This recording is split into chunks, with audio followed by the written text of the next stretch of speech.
April 8, 1943. 27,000 ft above Caen, France.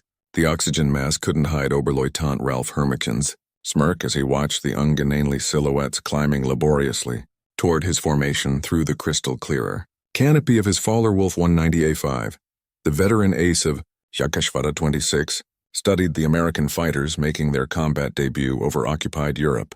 "Die armies have sent us flying milk bottles," he transmitted to his wingman, unable to suppress his laughter at the sight of the massive Republic P-47 Thunderbolt struggling for altitude.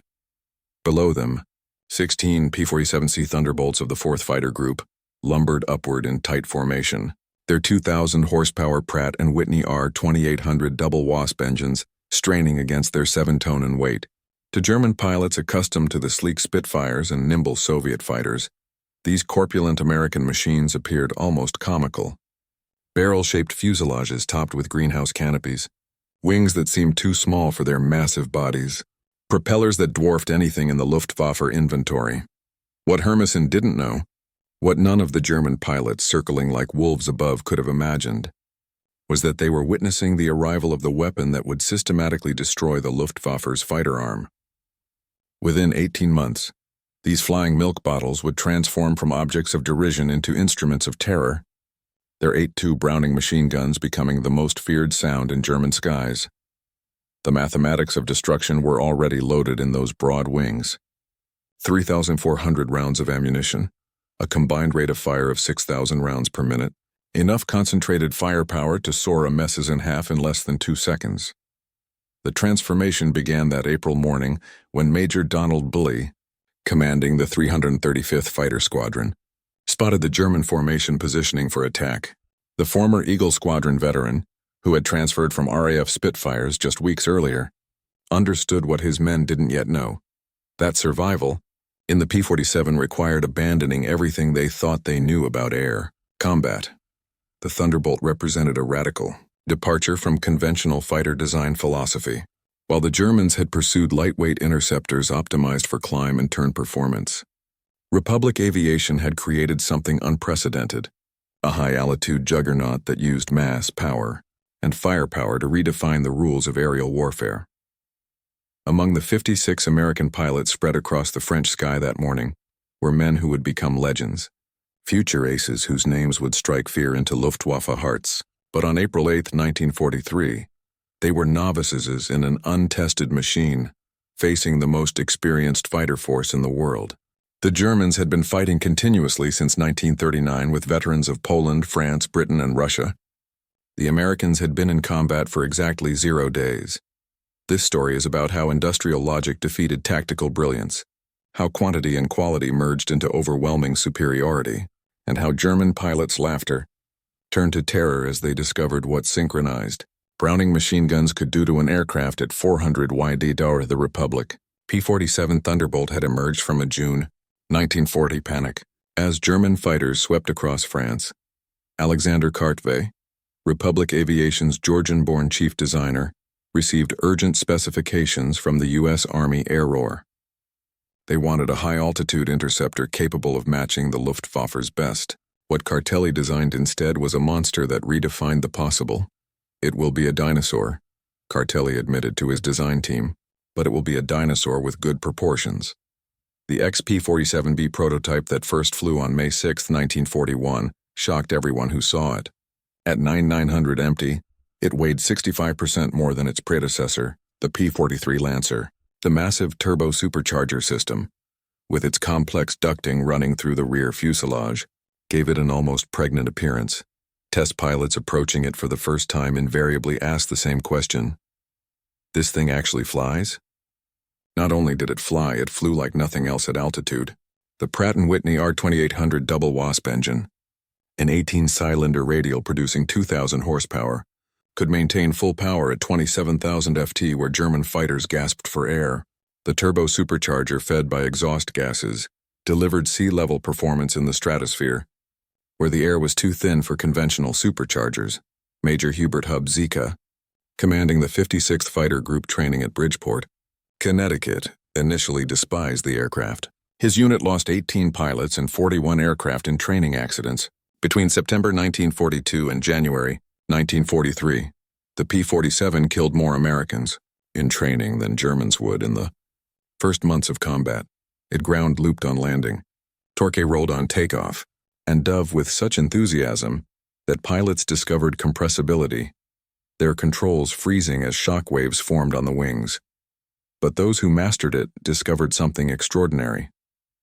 Lieutenant Robert Johnson, a farm boy from Oklahoma who would become one of America's top aces with 27 victories, described his first flight. It was like strapping yourself to a locomotive. The power was unbelievable. You didn't fly it, you aimed it. The first combat encounters in April and May 1943 confirmed every German prejudice.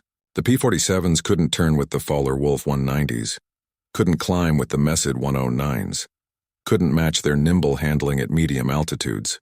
Luftwaffe pilots quickly developed tactics to exploit these weaknesses, attacking from below where the heavy Thunderbolt struggled, forcing turning fights where agility mattered more than firepower.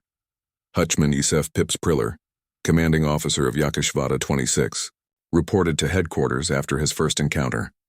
The new American fighter is meat for the slaughter.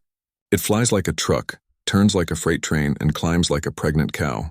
Our boys are calling them Indiana, fat targets pretending to be warriors. The statistics seem to confirm German confidence. In their first month of operations, the American fighter groups lost 14 Thunderbolts for only 3 confirmed German kills. The RAF, observing from their Spitfire squadrons, quietly suggested the Americans might reconsider their choice of mount. British pilots joked that the best evasive maneuver in a P-47 was to unstrap and run around the roomy cockpit, but something strange was happening in those early encounters that German intelligence failed to notice. The P-47s that were shot down had absorbed incredible punishment before falling. One aircraft returned from a May 4th mission with 21 cannon holes and over 100 machine gun strikes. Damage that would have disintegrated a Messerschmitt or Spitfire. The massive radial engine, lacking vulnerable coolant systems, shrugged off hits that would have stopped a liquid-cooled fighter cold. More significantly, when P-47s did get their guns on target, the results were catastrophic. The Thunderbolt's weapons battery created a convergence zone of destruction that German pilots had never experienced. Unlike the rifle-caliber weapons of early warfighters or the cannon with limited ammunition, the American fighter could maintain sustained fire for over 30 seconds, an eternity in aerial combat. The event that would begin changing German perceptions occurred on June 26, 1943, over Lazo, France. It involved Second Lieutenant Robert S. Johnson of the 61st Fighter Squadron and an encounter that would become legendary on both sides of the conflict. Johnson's formation of 48 P-47s was returning from escort duty when they were bounced by 16 Fowler Wolf 190s from 2 August 26, led by Headman Wilhelm Ferdinand Galland, younger brother of the famous Adolf Galland. The Germans executed a perfect attack, diving from the sun with overwhelming speed advantage. Johnson's Thunderbolt, flying at the rear of the formation, was caught in the crossfire of multiple attackers, taking catastrophic damage in the first seconds of combat. 21 20mm cannon shells exploded across his aircraft. The canopy shattered, hydraulic fluid sprayed into the cockpit, the engine cowling was torn away, and fire erupted behind the instrument panel. Johnson, wounded in the nose and leg by shrapnel and bullet fragments, tried to bail out but discovered the canopy was jammed. A 20mm shell had exploded in the canopy track, welding it shut. He was trapped in a dying aircraft at 27,000 ft. What happened next defied every assumption about combat damage tolerance. Despite having no forward visibility through the oil-covered windscreen, a barely functioning engine that shook violently, and controls that responded only intermittently, Johnson managed to level the aircraft and point it toward England. The P-47 continued flying with damage that would have reduced any other fighter to falling debris. Then it got worse. A lone Focke-Wulf 190, flown by an unknown pilot from 2 JG-26, discovered the crippled Thunderbolt limping toward the channel at less than 170 km/h. Historical research has never definitively identified this pilot, though several names have been proposed based on German combat reports from that day. What followed was one of the most extraordinary encounters in aerial warfare history. The German pilot positioned himself behind Johnson's P-47 and opened fire with his 420mm cannon, and two 13mm machine guns. Johnson, unable to evade, could only huddle behind his armor plate and pray. The Thunderbolt absorbed the entire cannon ammunition load. Then the German repositioned and fired again, this time with only his machine guns. The cannon ammunition exhausted, the German pilot pulled alongside, staring in disbelief at the flying wreck. Johnson could see his face clearly. Young, blonde, his expression shifting from confidence to confusion, to something approaching fear. The German repositioned and emptied his remaining machine gun ammunition into the Thunderbolt. Still it flew. He pulled alongside again, shook his head in apparent amazement, gave an informal salute and peeled away, presumably out of ammunition. Johnson's P-47 landed at Manston with its engine failing on the runway. The crew chief stopped counting bullet holes after reaching 200. One cannon shell had exploded inches from Johnson's head. Another had detonated against the armor plate behind his seat. The engine had taken direct hits. The control cables were partially severed. 3 of the 4 main longerons, the structural backbone of the fuselage, were shot through. Yet the aircraft had brought him home. The survival of Johnson's aircraft sent shockwaves through both air forces. American engineers studying the wreckage realized they had underestimated their own creation. German intelligence, receiving combat reports from 2nd Section of Jagdschwader 26, initially refused to believe it. No aircraft could absorb that much punishment. But testimony from multiple pilots confirmed the impossible. The Thunderbolt had taken everything the Luftwaffe's best fighter could deliver, and survived. By July 1943, American pilots were learning to exploit the P-47's true strengths. Lieutenant Colonel Hubert Zena, the 56th Fighter Group commander, had discovered the secret through brutal trial and error. Don't turn with them. Don't climb with them at low altitude. Use your weight. Use your power. Use your guns. The Thunderbolt's massive weight, initially seen as a disadvantage, became a weapon. In a dive, nothing could catch it. From 30,000 ft, a P-47 could reach 550 mph, faster than any German fighter could achieve even in a vertical dive.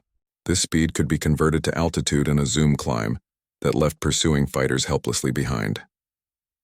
Captain Walker Bard Mahurin, who would become one of the first American aces in Europe, developed what became known as the boom and zoom tactic, though pilots called it the Thunderbolt turkey shoot. Instead of engaging in traditional dogfights, P-47 formations would climb to 30,000 ft, higher than German fighters could effectively operate. When Luftwaffe fighters appeared below, the Thunderbolts would roll inverted and dive, reaching speeds that made deflection shooting impossible for defending Germans. At the bottom of these dives, the American heavy machine guns would speak. German pilots who survived described it as facing a wall of lead. The combined firepower created an impenetrable zone of destruction.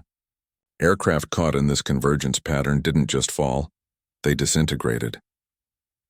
The true revelation of American firepower came during the August 17, 1943, dual raid on Schweinfurt and Regensburg, the deepest penetration into Germany attempted to that date. This mission would demonstrate both the P-47's limitations, its range even with drop tanks, and its terrifying effectiveness when employed properly. Major David Schilling, leading the 62nd Fighter Squadron, encountered a formation of Messerschmitt 110 destroyer aircraft positioning to attack B-17s with their heavy cannon and rocket armament. The twin-engine German fighters, heavily armed but less maneuverable, were the Luftwaffe's specialized bomber killers. Schilling's flight of 4 Thunderbolts rolled into their attack dive from $28,000 FT Unifizia Hinrich Roth, a gunner in one of the Mi-10s who survived, later recounted in a P interrogation. The American fighters came down like hammers from heaven. I opened fire at 800 meters, good hits. I saw them strike the fighter's wing. The P-47 didn't even wobble. Then he fired. The aircraft ahead of us simply came apart, not shot down, destroyed. Wings separated from fuselage, tail severed. The crew compartment shredded into metal confetti. In 2 seconds, a 110 became nothing. 8 Mess's 100s and 10s were destroyed in less than a minute. The German pilots had never experienced such concentrated firepower. Each P-47 carried 425 rounds per gun, 3,400 rounds total, weighing nearly 900 lb at convergence distance typically set at 300 yd, All 8 guns' ballistic paths intersected in a zone roughly 6 ft in diameter. Anything in that zone faced 100 in projectiles per second, each traveling at 2,900 ft/s. The ammunition itself was a revelation of American industrial capacity. While German fighters struggled with limited cannon ammunition, typically 120 to 200 rounds for a 20mm weapon, American pilots could maintain fire for over half a minute. The standard combat load mixed armor-piercing incendiary tracer, and standard ball ammunition in patterns designed to both destroy and ignite. Lieutenant Colonel Francis Gabby Gabreski, who would become the top American ace in Europe with 28 victories, described the effect. When you hit them with all 8, they don't just go down, they explode. I saw 109 literally cut in half, the tail falling one way, the nose and wings another. The pilot never knew what hit him. By September 1943, the Luftwaffe was discovering another horrifying reality about the P-47. Its performance improved dramatically with altitude while German fighters suffered. The turbo-supercharged double Wasp engine maintained its rated power output up to 30,000 ft. German fighters, relying on single-stage or two-stage mechanical superchargers saw their performance degrade significantly above 25,000 ft. Oberleutnant Hans Philipp, one of Germany's most successful aces with 206 victories, encountered this reality fatally on October 8, 1943. Leading Jagdgeschwader 1 against a B-17 formation at 28,000 ft over Bremont, Philipp found his Fehler Wolf 190A6 sluggish and unresponsive in the thin air. The BMW 801 engine, powerful at medium altitudes, was gasping for oxygen nearly 6 miles above the earth. When P-47s of the 56th Fighter Group dove on his formation from 32,000 ft, the German fighters were sitting ducks. Robert Johnson, now an experienced combat pilot on his way to ace status, was flying at 31,000 ft when he spotted Philipp's distinctive Focke-Wulf with its elaborate nose art. Johnson's combat report was clinical. Opened fire at 300 YD, 30-degree deflection, observed strikes along entire fuselage. Enemy aircraft exploded. No parachute observed. Philipp's death sent shockwaves through the Luftwaffe. If one of their best, a man who had survived over 500 combat missions on both Eastern and Western fronts, couldn't survive against the Thunderbolts, what chance did average pilots have? The German High Command ordered an immediate investigation into the P-47's capabilities. The report delivered to Reich Marshal Hermann Göring in November 1943 was sobering. The Thunderbolt service ceiling exceeded 42,000 ft, higher than any German fighter could reach. Its dive speed approached the sound barrier. Its armor included a 3/8-inch steel plate behind the pilot, 1.2 in bulletproof glass windscreen, and armored deflection plates around the engine. Most disturbingly, its rugged construction allowed it to absorb damage that would destroy 3 conventional fighters and still return home.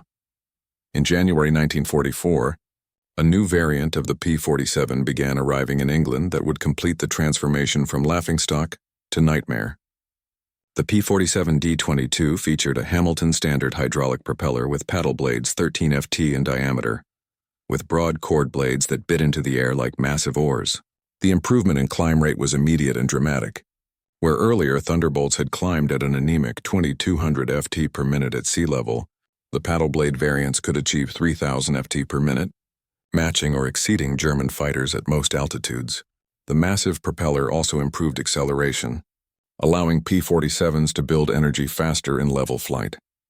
Headman Heinz Knoke of Jagdgeschwader 11, a veteran with over 200 combat missions, encountered the new variants in February 1944 during a bomber interception near Hanover. He wrote in his combat diary, "The fat American fighters have learned to climb. We bounced a formation near Hanover, expecting our usual advantage. They turned into us and climbed with us. When we tried to disengage, they followed us up to 30,000 ft. Schmitt was caught and blown apart. Nothing left but smoke and fragments. These are not the same machines we laughed at last year." The paddle blade propeller did more than improve performance. It changed the sound of the Thunderbolt. The distinctive thundering roar created by the blade tips reaching supersonic speeds could be heard from miles away. German ground troops reported being able to identify approaching P-47s by sound alone, a deep, threatening rumble that meant death from above. They began calling it Donnerschlag, Thunderclap. By March 1944, P-47s equipped with external fuel tanks could escort bombers deep into Germany. The standard configuration carried two 108-gal wing tanks or a 75-gal belly tank, extending range to over 1,000 km.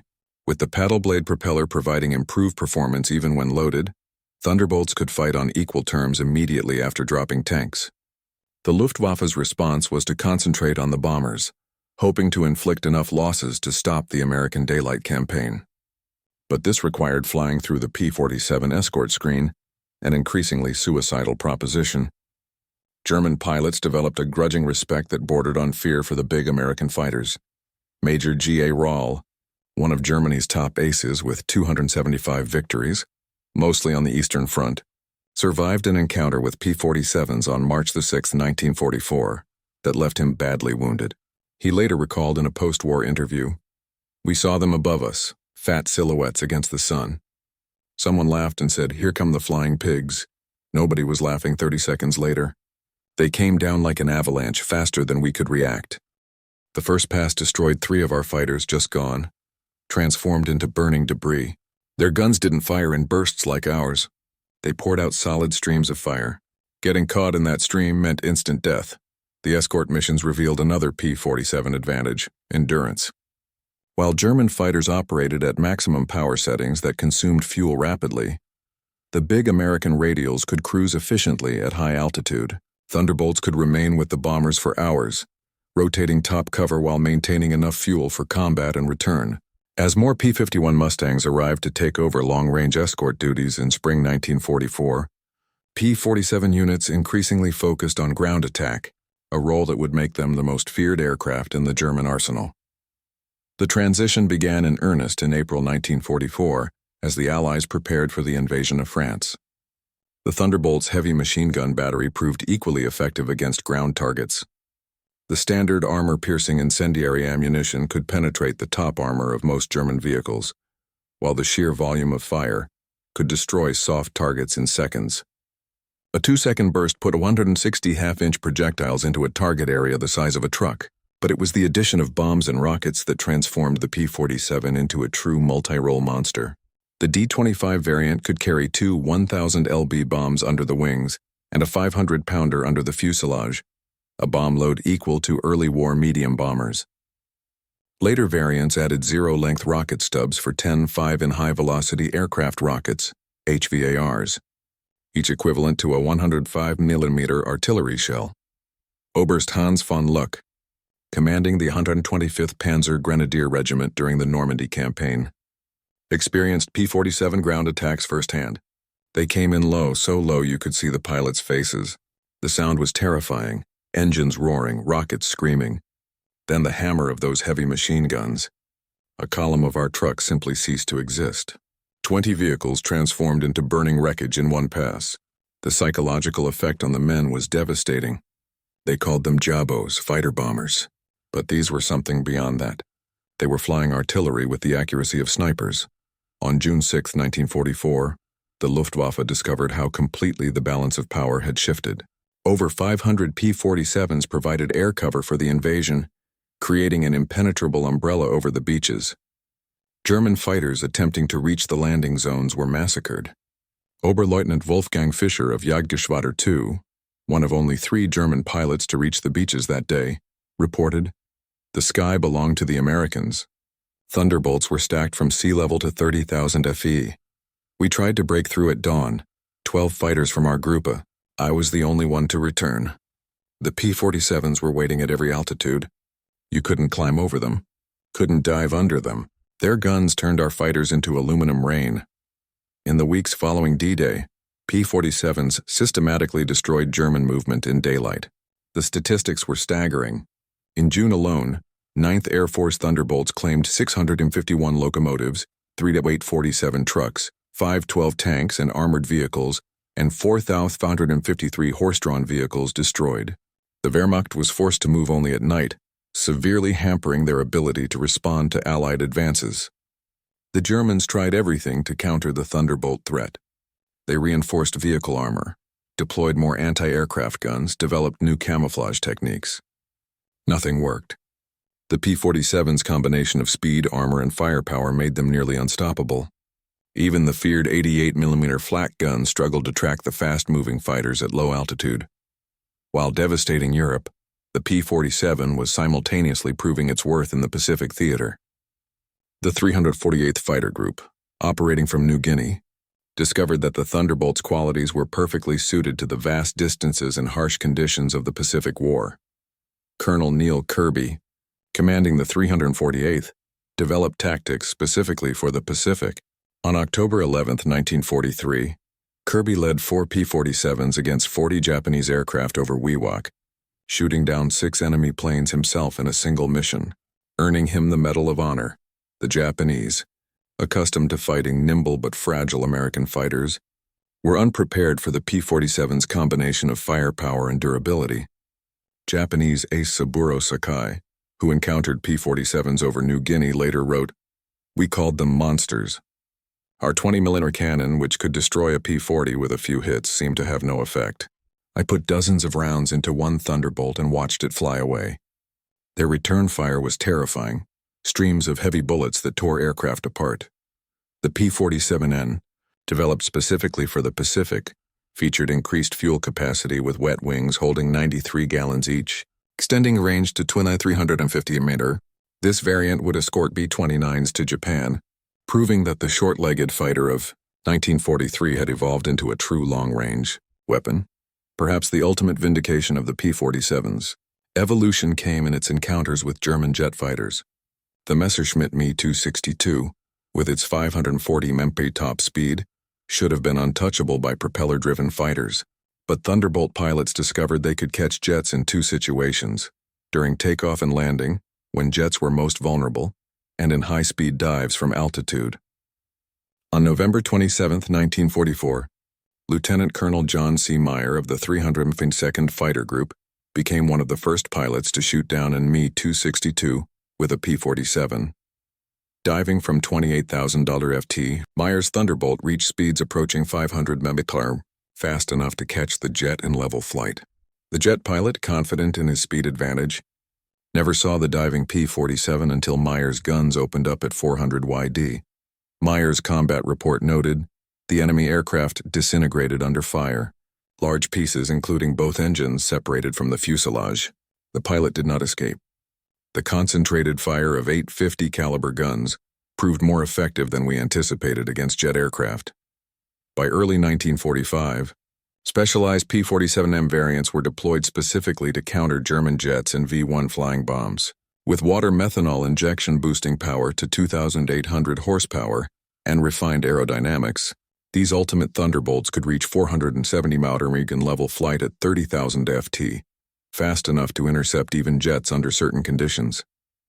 Major George Bostwick, commanding the 63rd Fighter Squadron equipped with P-47s, shot down 2 Me-262s in March 1945.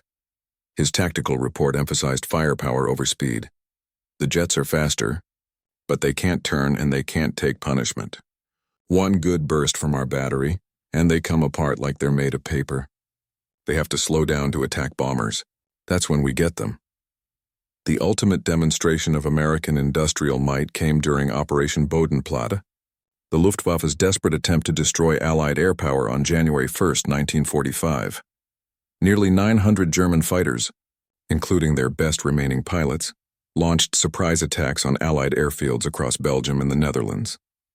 At Y-34 Airfield near Metz, home to the 365th Fighter Group's P-47s, the attack initially succeeded. German fighters destroyed 22 Thunderbolts on the ground, along with several other aircraft.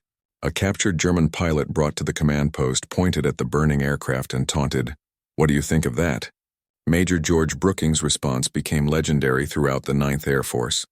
He pointed to the flight line, where ground crews were already pushing damaged aircraft aside and preparing hard stands for replacements. "By tomorrow we'll have 40 new ones. How long will it take you to replace your pilots?" The German pilot's smirk disappeared.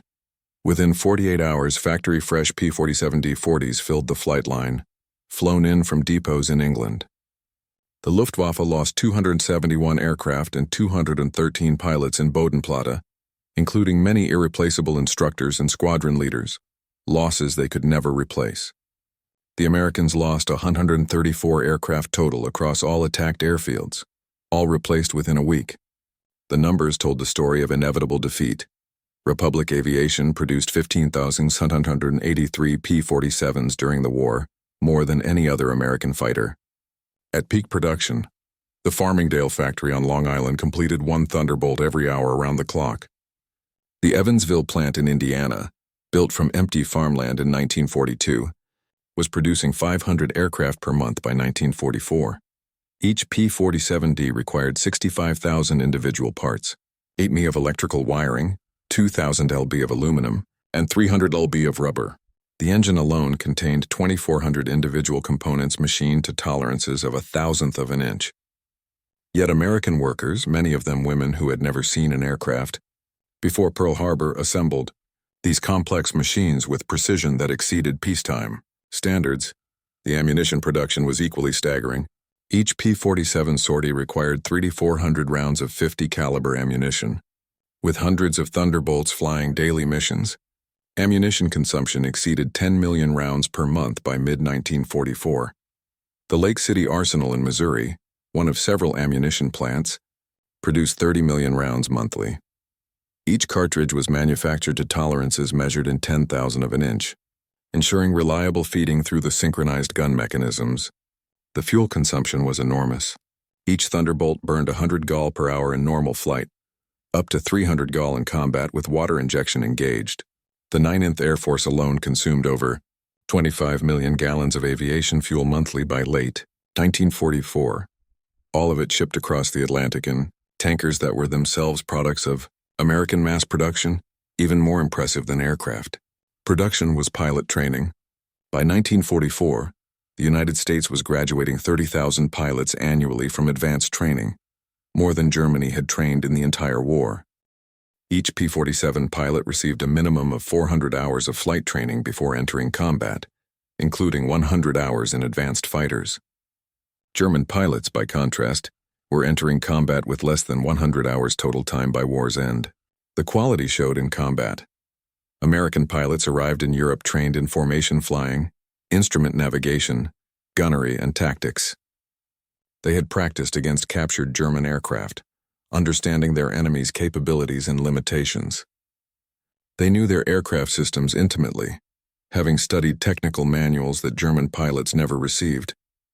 Lieutenant Eugene Roberts, arriving in England in September 1944, exemplified the American training advantage.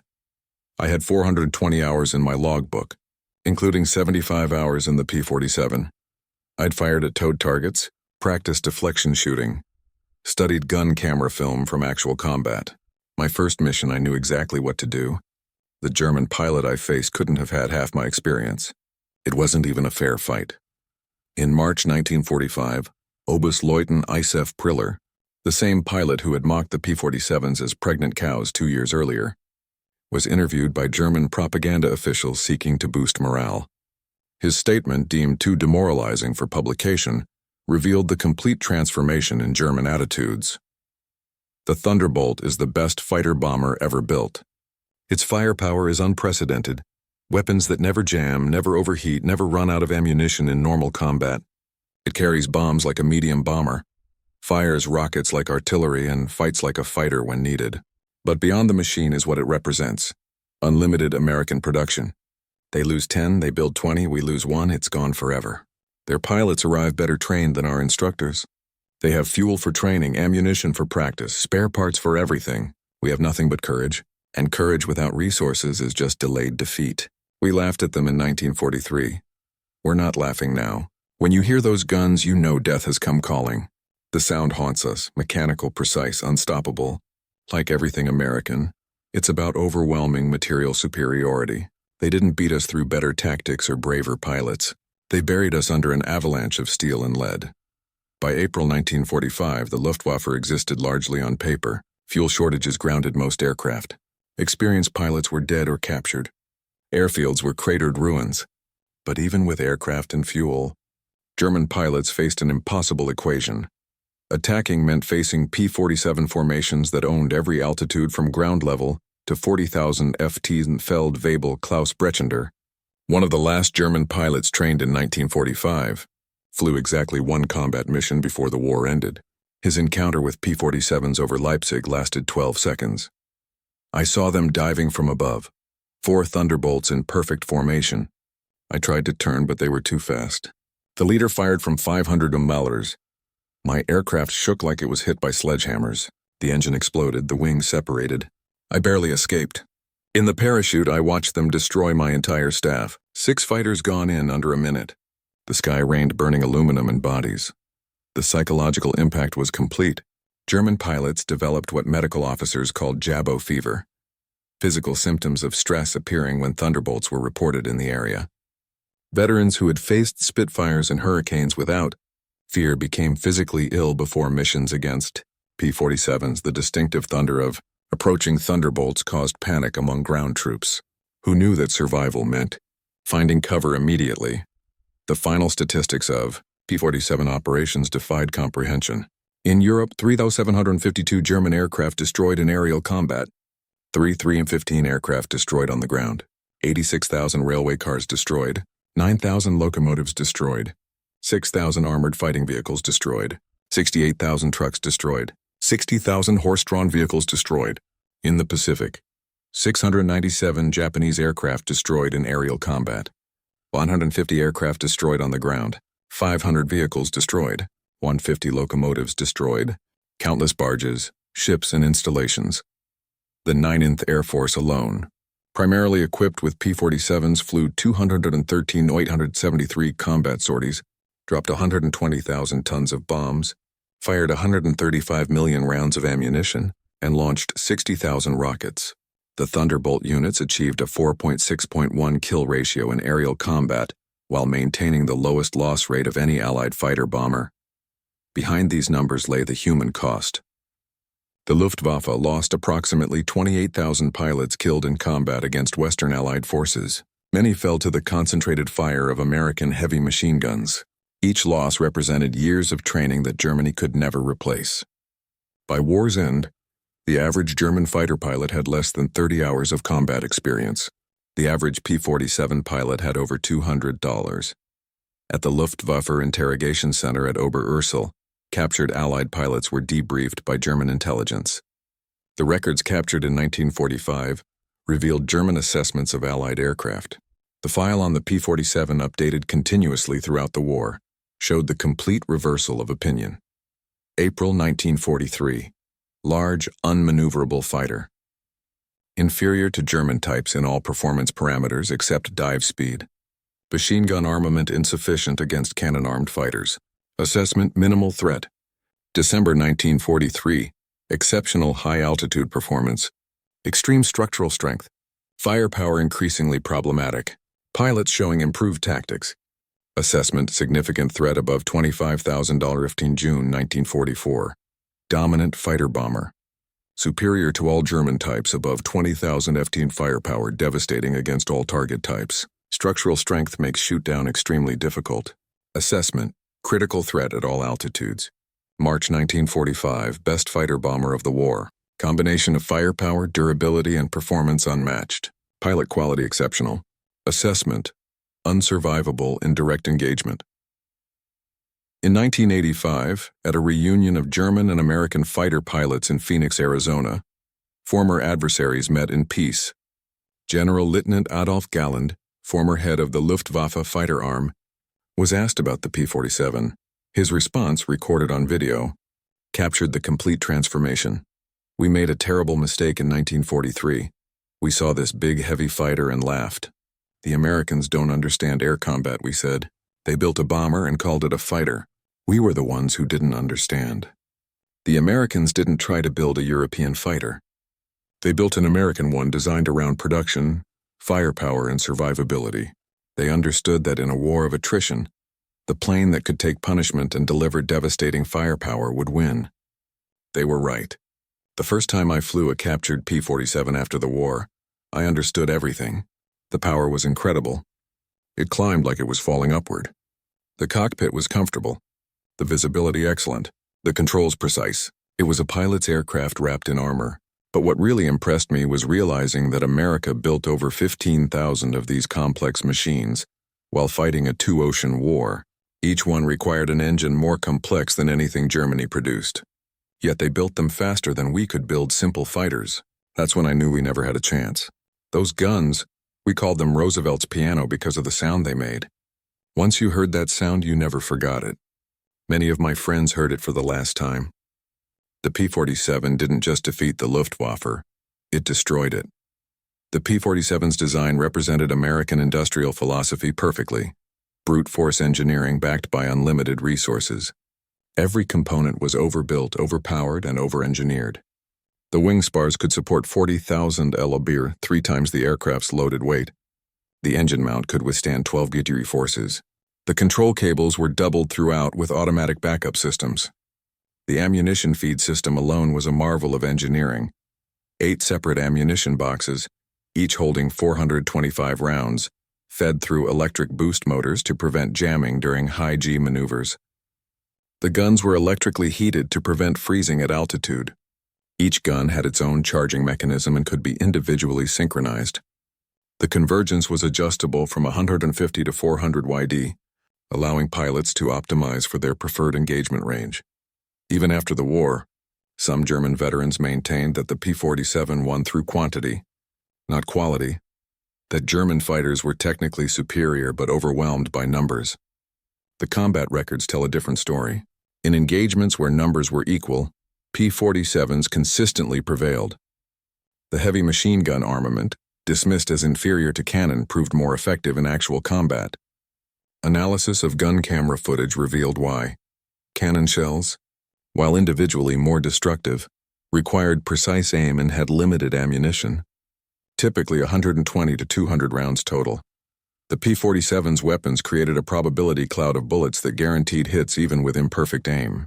At typical engagement ranges, a 2-second burst put at least 20 rounds into a fighter-sized target, enough to ensure destruction.